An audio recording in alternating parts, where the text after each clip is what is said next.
নমস্কার বন্ধুরা। আর্থিক কারণে বা আর্থিক সমস্যা থাকার দরুন যে সমস্ত ছাত্রছাত্রীরা তাদের পড়াশোনার পথে বিভিন্ন বাধার সম্মুখীন হয়, তাদের জন্য সরকার নিয়ে এসছে বিবেকানন্দ স্কলারশিপ।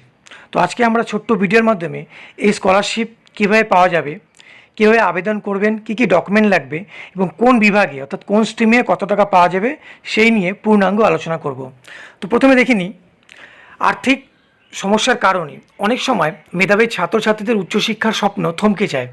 সেই সমস্যার কথা মাথায় রেখেই পশ্চিমবঙ্গে দীর্ঘদিন ধরে চালু রয়েছে Swami Vivekananda merit cum means scholarship. আর্থিকভাবে দুর্বল পরিবারের মেধাবী পড়ুয়াদের পড়াশোনা চালিয়ে যেতে সাহায্য করতেই এই বৃত্তি দেওয়া হয়। তবে এই স্কলারশিপ পাওয়ার কীরকম শর্ত রয়েছে, যেমন ধরুন, স্কুল, কলেজ, বিশ্ববিদ্যালয় থেকে শুরু করে গবেষণারত ছাত্রছাত্রীরাও নির্দিষ্ট শর্ত পূরণ করলে এই প্রকল্পের সুবিধা পেতে পারে। স্বামী বিবেকানন্দ স্কলারশিপ কারা আবেদন করতে পারেন? রাজ্যের স্বীকৃত শিক্ষা প্রতিষ্ঠানের পড়াশোনা করা উচ্চ মাধ্যমিক, স্নাতক, স্নাতকোত্তর এবং গবেষণারত পড়ুয়ারা এই স্কলারশিপের জন্য আবেদন করতে পারেন।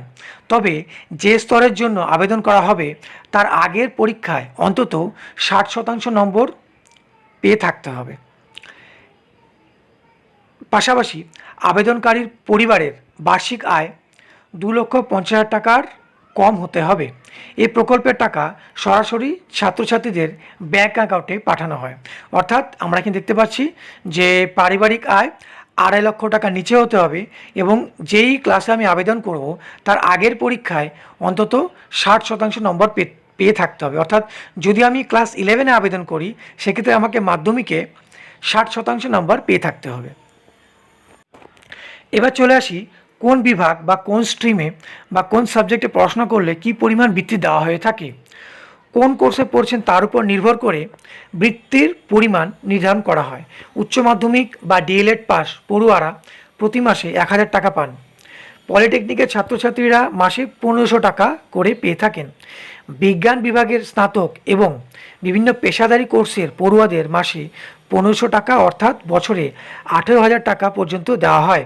অন্যদিকে কলা ও বাণিজ্য বিভাগের স্নাতক স্তরের পড়ুয়ারা মাসে 1,000 টাকা করে পান। স্নাতকোত্তর স্তরে কলা ও বাণিজ্য বিভাগের ছাত্রছাত্রীদের মাসিক বৃত্তি 2,000 টাকা। বিজ্ঞান বিভাগের স্নাতকোত্তর পড়ুয়াদের জন্য সেই পরিমাণ 2,500 টাকা। এছাড়া IIT, engineering, medical, nursing, pharmacy, BEd এবং পিএইচডির মতো কোর্সও এই প্রকল্পের আওতায় রয়েছে। মেডিকেল ছাত্রছাত্রীরা মাসে সর্বোচ্চ 5,000 টাকা পর্যন্ত বৃত্তি পেতে পারেন। এবার চলে আসি, এই প্রকল্পে আবেদন করার জন্য কী কী ডকুমেন্ট বা কাগজের প্রয়োজন রয়েছে। যেমন স্বামী বিবেকানন্দ স্কলারশিপের আবেদন করার সময় মাধ্যমিক বা সমতুল্য পরীক্ষার মার্কশিট, আগের পরীক্ষার নম্বরপত্র, ভর্তির প্রমাণপত্র, আয়ের প্রশংসাপত্র, বাসস্থানের নথি, আধার বা ভোটার কার্ড, ব্যাংকের পাসবুকের কপি, পাসপোর্ট সাইজ ছবি, সিগনেচার বা স্বাক্ষর, ব্যাংক অ্যাকাউন্টের তথ্য, মোবাইল নম্বর এবং ইমেল আইডি জমা দিতে হবে। তো এইভাবেই প্রথমে আপনারা আপনাদের সমস্ত ডকুমেন্টগুলো জোগাড় করে নিয়ে আপনাদের মোবাইলের মাধ্যমে বা কোনো ক্যাফেতে গিয়ে এই স্বামী বিবেকানন্দ স্কলারশিপ আবেদন করতে পারবেন।